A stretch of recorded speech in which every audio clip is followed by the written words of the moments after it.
Hello, Scorpio, and welcome to your reading. This is Bright Soul Collective Tarot. My name is Laura, and these will be your intuitive insights and advice for the month of January 2023.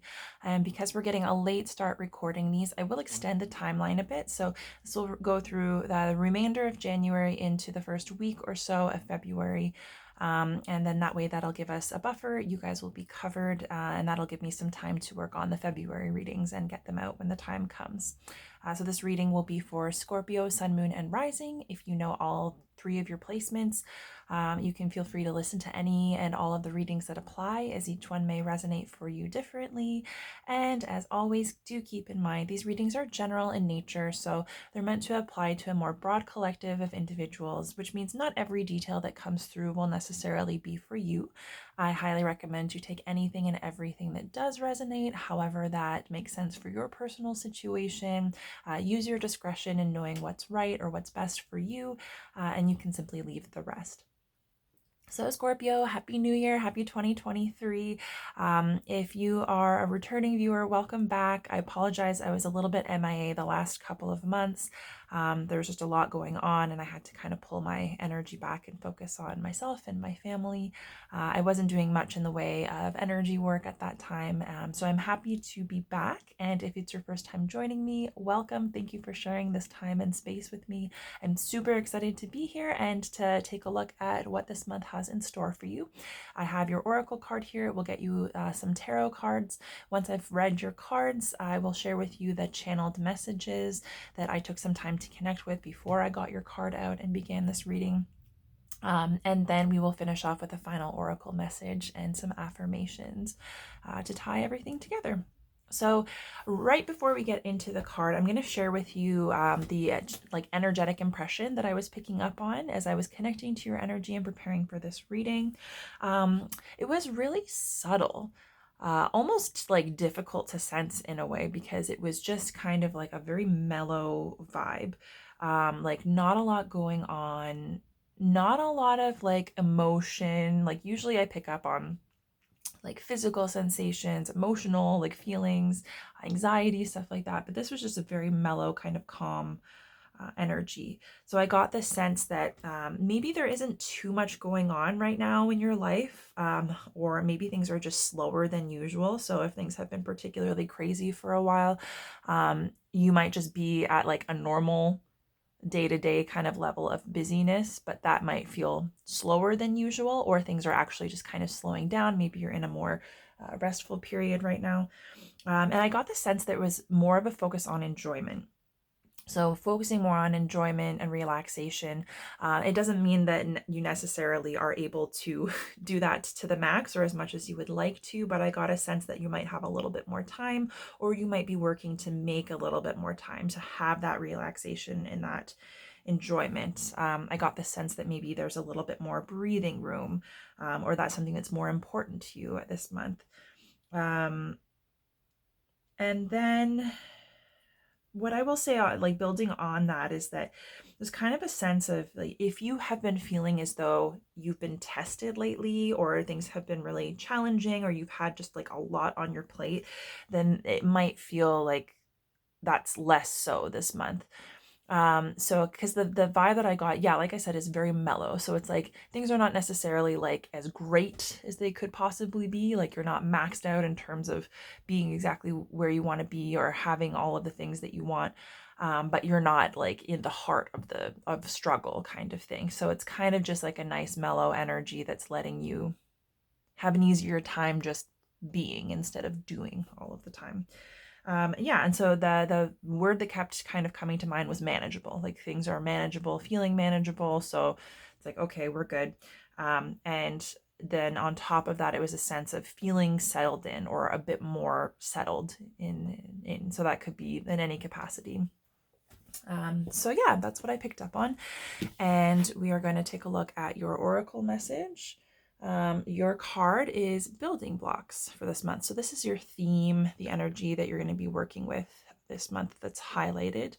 I also want to take a moment and say this is the first out of 4 days that I have been recording without an extra light, because there's actually enough sunlight coming through the window for me to be able to read, and the video quality is so much better. So the sun is shining for you today, Scorpio. Yeah, so building blocks. This is all about foundations, right? So this theme will apply in any and every area of your life. So foundations can apply, not only to your career growth or path or trajectory, your career goals, your money. It can apply to like an actual house, like where you live, your family, your relationships. It can have to do with your personal development on like emotionally, mentally, spiritually, all that. And so this is a month of like that foundational energy being highlighted. And so this could indicate that you have been quite focused on your foundation, on, putting in the work and kind of building that foundation up so that you've got like a solid, sturdy base to build upon. So yeah, I don't want to say you're at the beginning. You might be at the beginning of something, like the beginning of a new project, starting a new career, like a new job, or down a new career path, starting a family, forming a new relationship. But the sense is it's not necessarily fledgling in that it's like very new, but it's kind of like either something that you've been preparing for and working towards so that you're stable enough to kind of move to that next starting point or that next step. Or yeah, it could be focusing on starting to build that foundation, or perhaps you've already got the foundation and you're ready to kind of start building up from there. So that will apply differently for each and every one of you. But this is about the importance of, in terms of foundation, it's not just in the most practical sense, right? Like if you want to have financial stability, like obviously working, making money and saving and making good decisions in terms of investments is necessary. But beyond that, it's saying like, we can trace our little building blocks down to like our core values and morals and ethics, because beyond our relationship to self and our romantic relationships and our family and our career, those morals, those values, those ethics, the things that are the most important to us, that influence who we are, what we value, the decisions that we make, those are kind of like the core materials that we're building with, right? So this is about being very clear on what is important to you, right? What do you value, right? What are your morals? What do you feel is right versus wrong? And are you clear on it, right? If so, well, either way, like, are the things that you're currently feeling and the things that you're currently putting value on, are they in alignment with what is truly important to you, right? Because the way that we ensure that this foundation is stable is that it's imbued with action and experiences that are aligned with those very things that we value the most, because ultimately those values are not necessarily going to change, or at least, if they do, they'll change as we kind of progress forward. But these are kind of like the core components, right? And so if that isn't taken into consideration in the foundation that you're building, then there's less potential for that to last, because what you might end up building is something that doesn't truly align with what's important to you. And then that's not going to be stable, right? That's not going to be a stable, reliable thing, because at some point you may realize like, hey, I've spent all this time and effort working toward this thing or building this thing, like this career, this relationship, whatever the case may be, and then realizing like that it's on, a shaky foundation, and then you kind of get to the point where you have to like scrap everything down and start from scratch and rebuild, which is not a bad thing at all, right? Because I think it's more valuable to have that insight and come to those realizations like, hey, maybe I've been on the wrong track. But this is saying, if you take a moment to examine your foundation, particularly if you're currently working on it or that's been a major focus for you, this is an absolutely perfect time to just check in, take a look at if what you're building really truly aligns with what's most important to you and is setting you up for what it is that you want to attract or create or experience moving forward, what you want to build. Like, is your foundation going to be suitable enough for the structure that you're looking to build on top of it? And if not, this is a great opportunity to make any adjustments, right? Because perhaps when you started building your foundation, you had some ideas that you valued, and maybe since beginning that's changed, right? And so maybe there's room to kind of like take a couple blocks out and replace them with something that's more aligned. It's also the time to take a look and see, are there any cracks in the foundation? Is there anything that hasn't been tended to? Is there anything that's kind of a weak spot that maybe right now isn't a huge deal, but as you continue to build and there's more weight and more pressure stacked on top of that, then that's going to be a point that might compromise you, right? So it's a good time to kind of check that through. So good time for not only building intentionally, but renovating if necessary, fortifying, repairing. And so that's really beautiful, because it's basically saying like, the more that you focus on this energy, the better prepared you're going to be, not only to take the steps necessary to start moving toward or building, to take those next steps of like moving up from the foundation, but the more likely you are to be successful, because you've got clarity in terms of what it is you're building and why. Right? And then you've got that meaning and that intention imbued in the things that you do, the decisions that you make, the areas that you channel your time and your effort and your energy into. And it's kind of like you are both the builder and the masterpiece, right? So you are in control of what this is going to look like and how it's going to move forward. So you might as well make it something that's really beautifully and personally tailored to you, right? Like that is the recipe for success, essentially.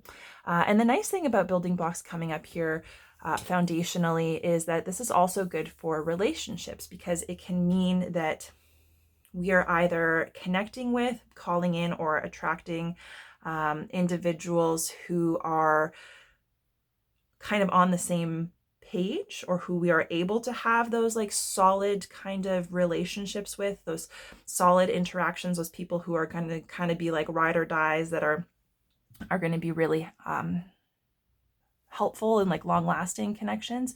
And this is also about strengthening, repairing, healing, fortifying existing relationships, especially long-term relationships.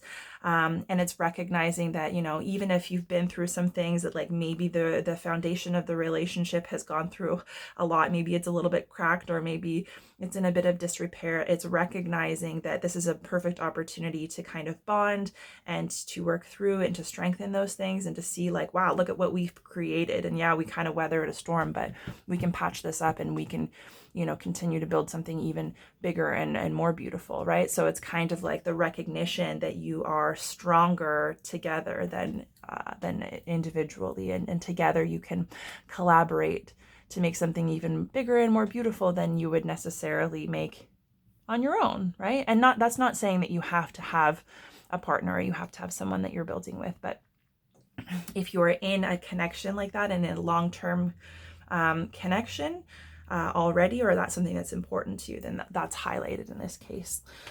Yeah, and then this is all about like prosperity too. So it's kind of like, it's trusting that either you're doing the work to set yourself up to achieve what you are looking for in terms of your career, or, bringing in money, or, garnering attention on, if you have a business, or you've got art, or there's something that you're putting out into the world.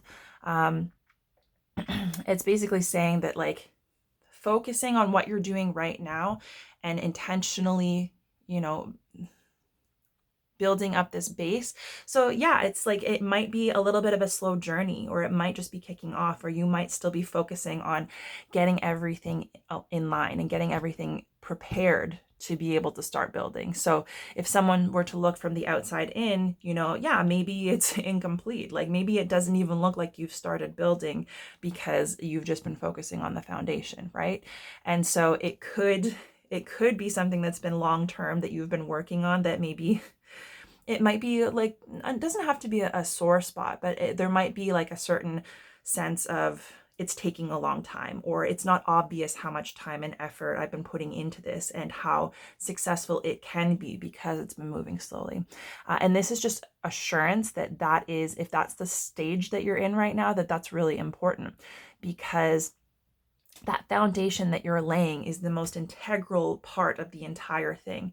And so it's better for you to take the time to do what you need to do to lay that foundation and to feel stable and prepared to take the steps ahead so that you can move forward confidently, and you can be assured that what you are building is right for you and will stand the test of time, than it is to rush in the name of getting ahead or being productive or showing people what you're capable of, and then potentially paying for it later, right? So it's kind of like taking your time so that there's that quality there. And as you're doing this, you might be taking stock, of like what it is you have been doing, if that aligns with what you truly want and what's most important to you, if anything has changed since you began this journey, whatever it is that you're focusing on, and if so, what adjustments might need to be made. There might be doing like a little bit of personal inventory in terms of what's important to you, and how you're using your resources to build this foundation.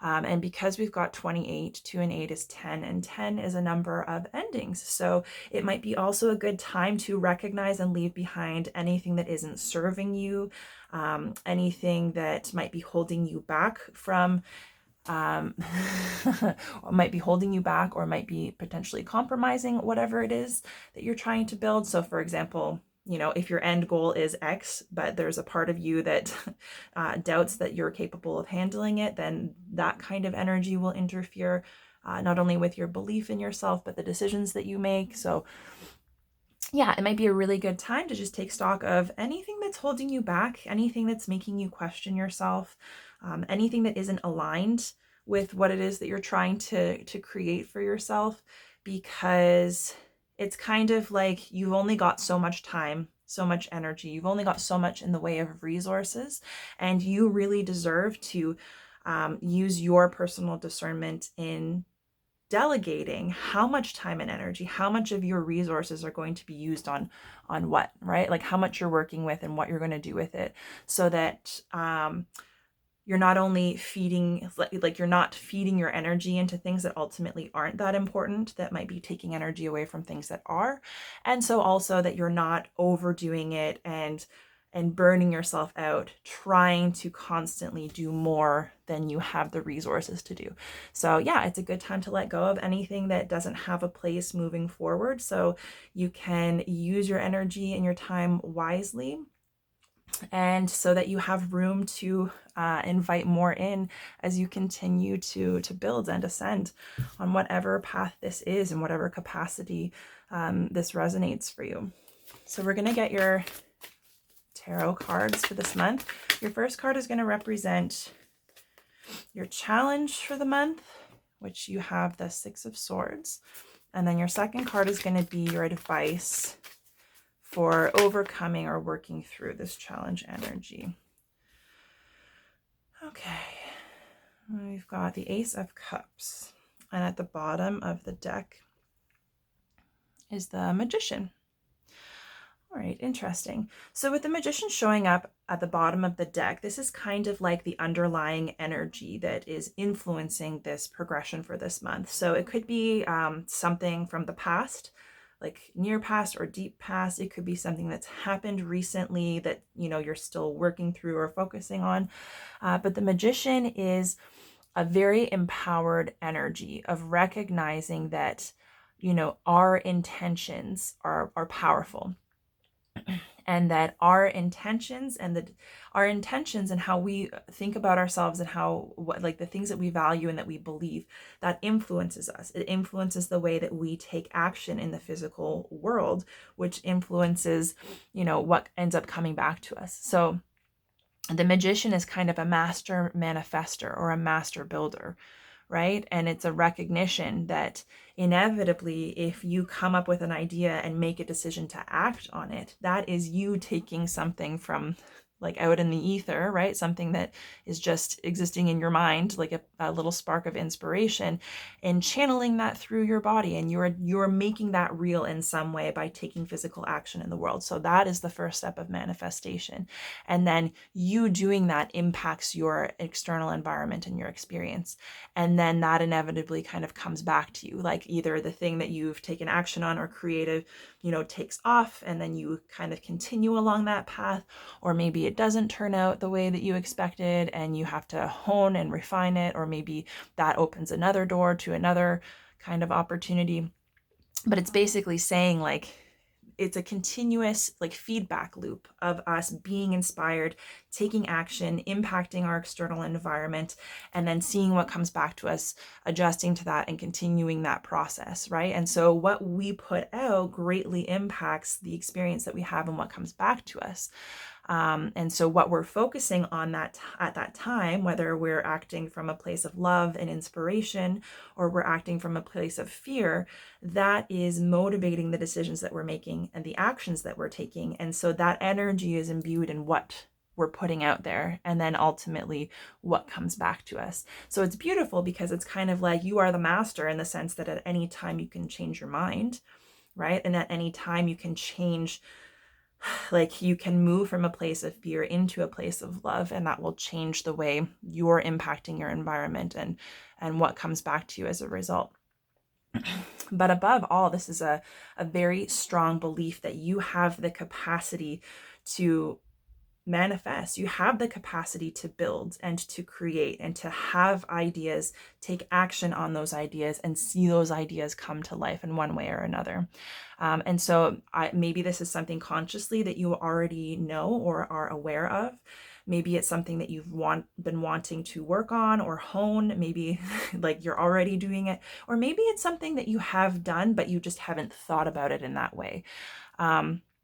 But yeah, this is just a very creative energy, and it really, really is all about, being willing to act on and be inspired by our ideas, right? And acting from an empowered and stable and confident place where we're giving ourselves the opportunity to take action and seeing how that's going to pan out for us, rather than taking fearful action, or being inspired by fear or limitation to maybe not act at all, not take a step. And inevitably, we're still putting that energy out, and that's coming back to us, whether we're trying to take action or not. So it's like, what they say, like, no decision is still a decision. It's kind of like inaction is still an action, right? It's still impacting you. It's still, and so, yeah, if something's not working, also you can change it. So I'm not sure if you identify with that or not, but that's showing up as this kind of past influencing energy. And your challenge this month is showing up as the Six of Swords. And the Six of Swords, it can be a really challenging energy in that it's often a card of like moving away from something, right? And so sometimes it's moving away from something that we enjoy or that had worked, like that we had fond memories attached to, but perhaps we've outgrown. Maybe something that, had to end even though we didn't want it to. Or it can also be moving away from things that no longer serves us, right?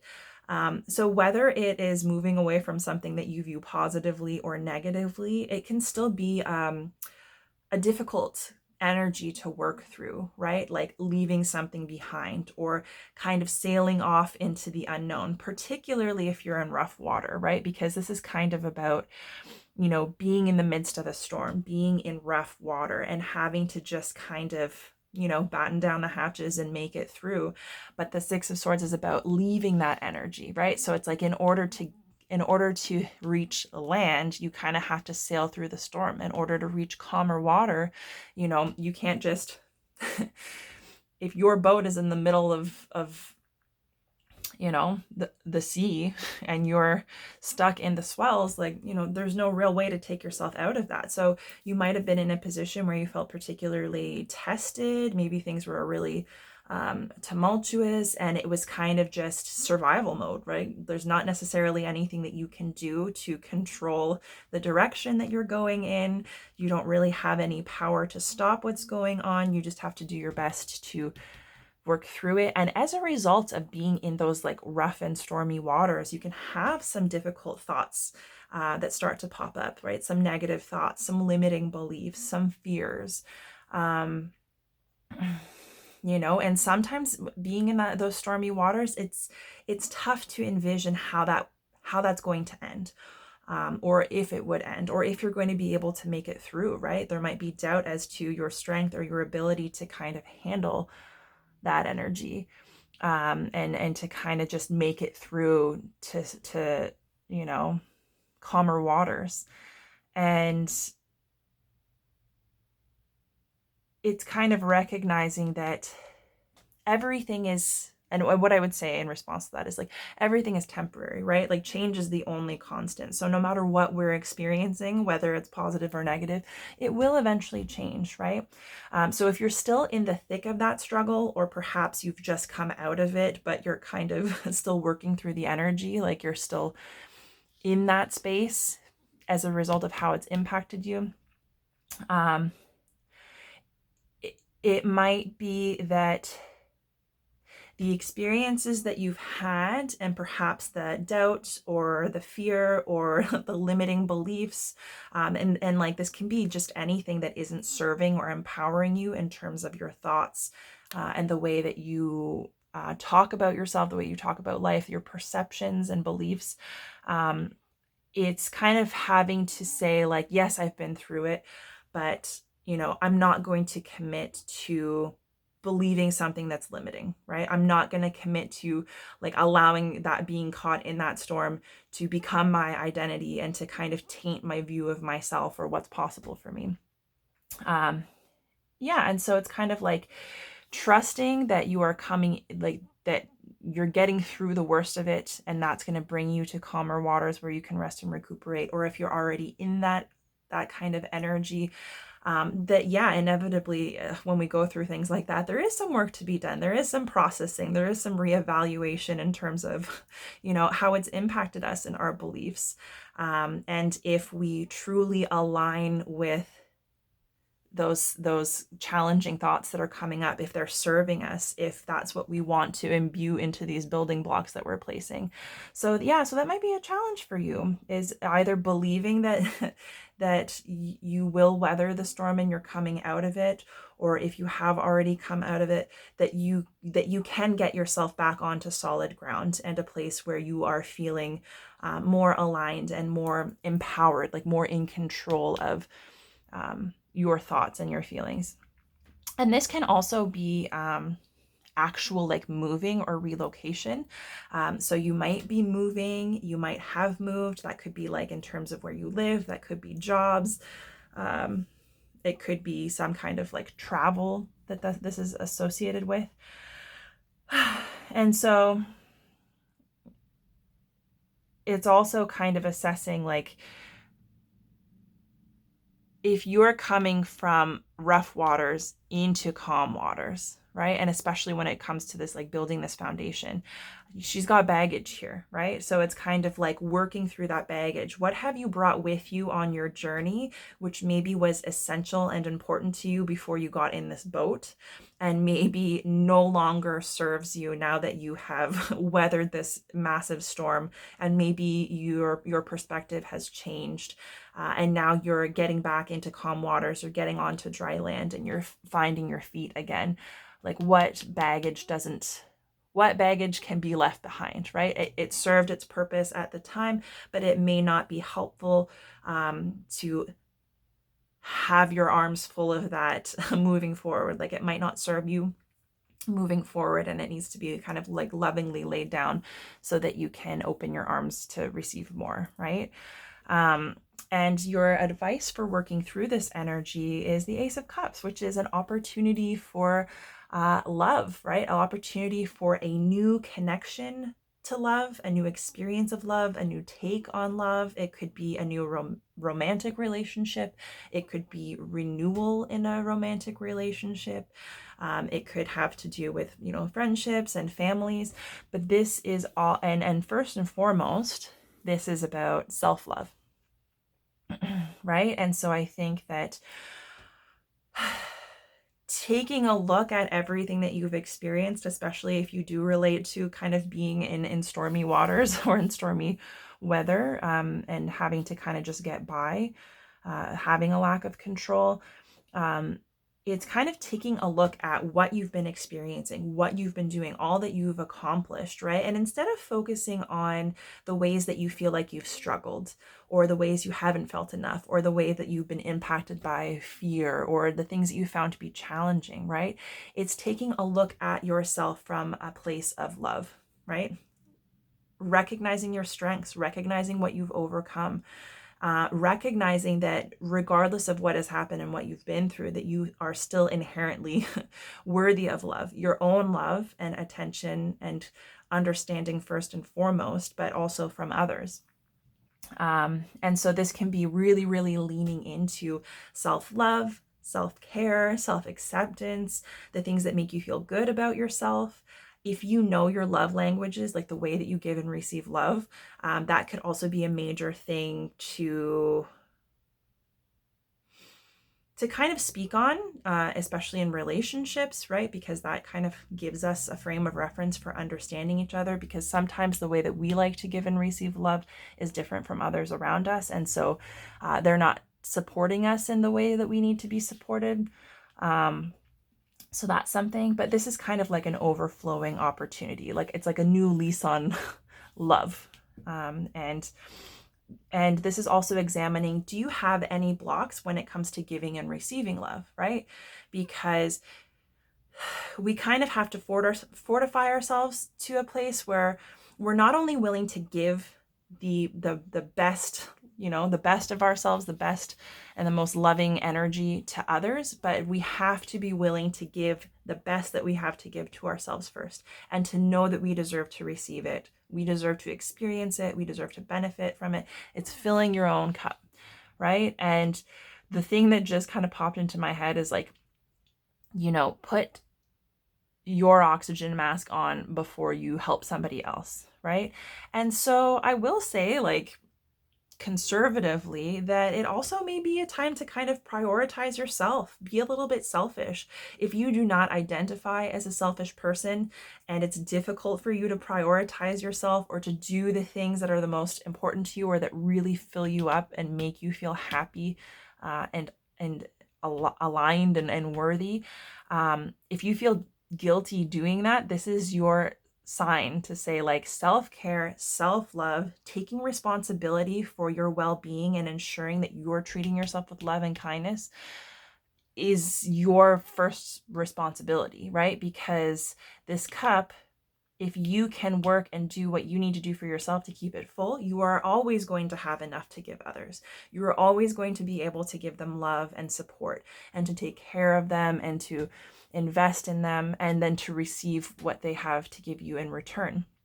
But if you are constantly pouring from that cup and your resources and your energy is depleting, and you're not taking care of yourself or taking that time for yourself to do the things that fill that cup back up, then yeah, you can deplete yourself. You can run yourself ragged. You can get yourself to the point where instead of having a full cup of love for yourself, but then also to share with others, it can actually take you to the opposite end of the spectrum, where you're tired and you're apathetic, you're disconnected, maybe resentful, right? So this is saying, like, lean into this energy, take care of yourself and prioritize yourself. If you consider self-care to be selfish and taking care of your needs so that you can feel loved and whole to be selfish, then this is the month to challenge that, right? Because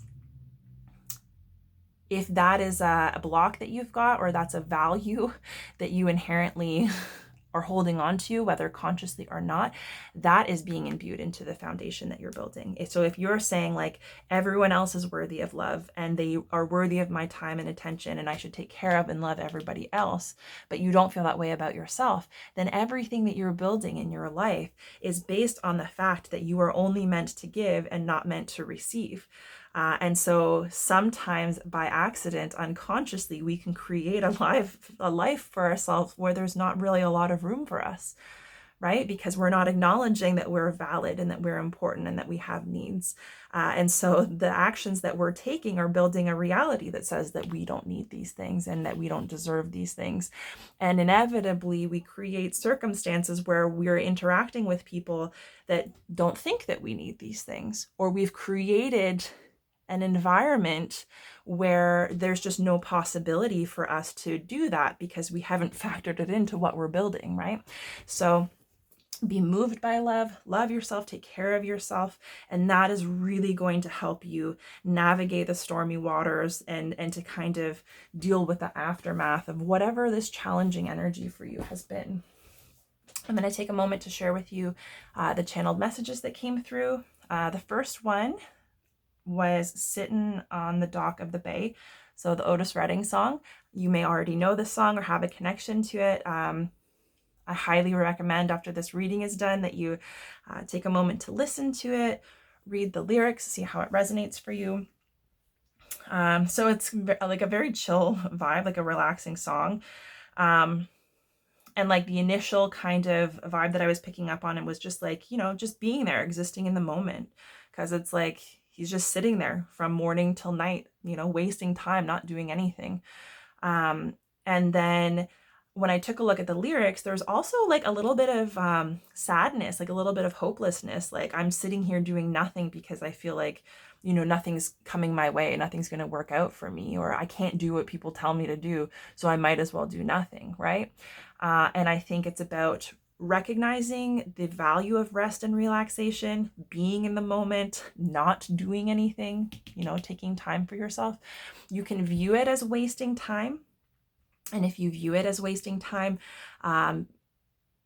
and you feel hopeless about something, then that's kind of like, how you're spending that time, right? It's really hard to invest in yourself and do something that you enjoy if you're guilting yourself about it being a waste of time, right? So it's kind of like we can take action or we can sit and rest, but really our outlook and our belief about rest and taking a moment to just chill and relax determines how valuable that's going to be and if we're able to actually make use of it, right? Because it's only wasting time if you decide it is, right? If you sat on a lawn chair in the sun for 2 hours and rested and you felt relaxed and you had like a new kind of energy about you and you were ready to get back to work and you were feeling like renewed and revived, it's not wasting time. But if you're sitting there saying, well, I should be working, or I should be doing this, or I should be doing that, you could spend the same 2 hours sitting in the sun with anxiety and self-judgment saying like, I shouldn't be doing this. Then it does become a waste of time because you've taken that time that you could have been resting and recharging so that you could come back stronger. And instead you just kind of decided that you were wasting time by doing it. And so you were, right? So it's like our intentions and the way that we approach things have everything to do with it, right? And so even if it's something small, like you've got small little opportunities to do acts of like self-love or self-care, if you decide that that's what you're doing and that you're treating yourself, that's going to impact how you're feeling about yourself too. So keep that in mind. And then second message that came through was fortuitous events. And so when something is fortuitous, it means that it happens by like accident or chance instead of by design. So it could be considered luck, like something surprising. When something happens in a way that you didn't expect. So for example, you could get the result that you were looking for, but it's not as a result of the effort that you've put in, right? So it's not as a result of what you've done, but you could still get that result you're looking for.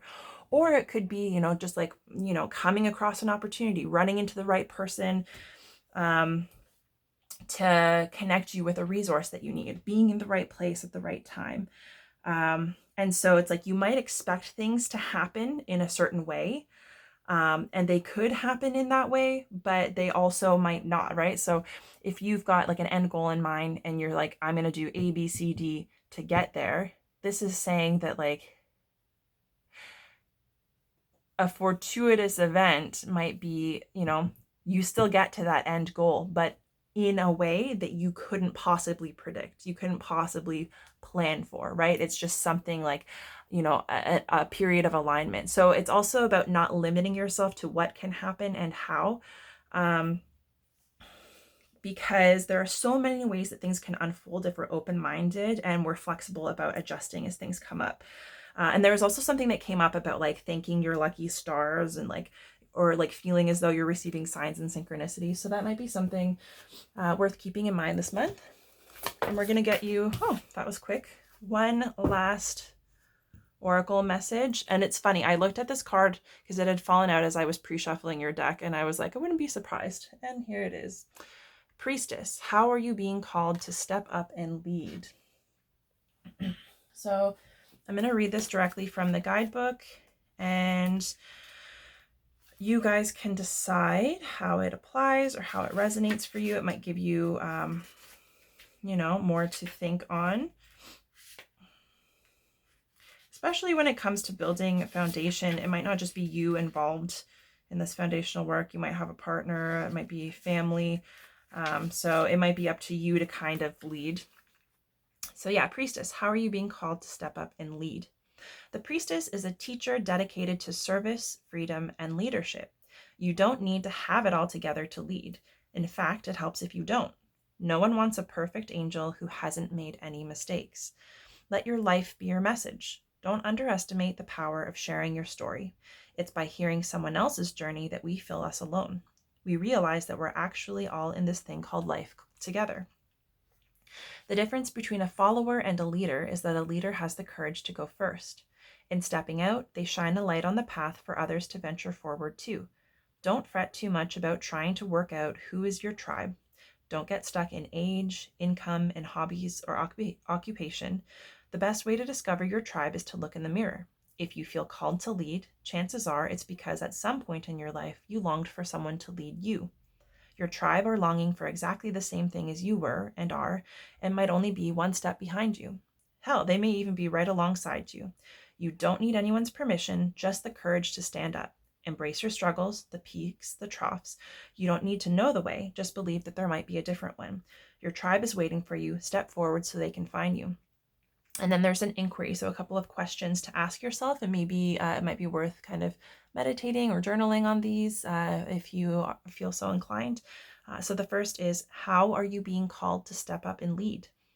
And the second, how can you be the leader you wish you had? So that's kind of an interesting point.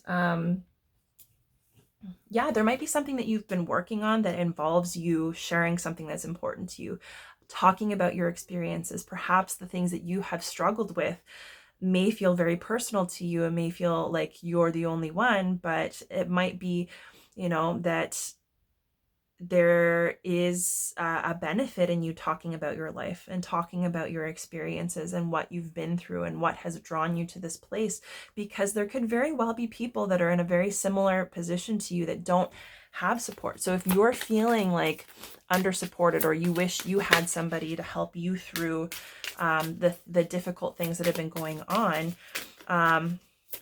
it can be really challenging to feel as though we don't have that support.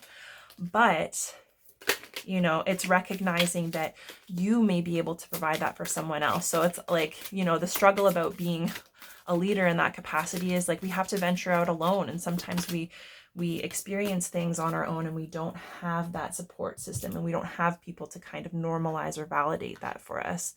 And that's disappointing, right? But it puts us in a really beautiful position to say, man, I wish I had somebody to, that was experiencing the same thing that I could have talked to during this time, right? And because you wish you had that, then you realize, hey, there's a gap that needs to be filled, because if I felt this way, then someone else who goes through this will feel that way as well.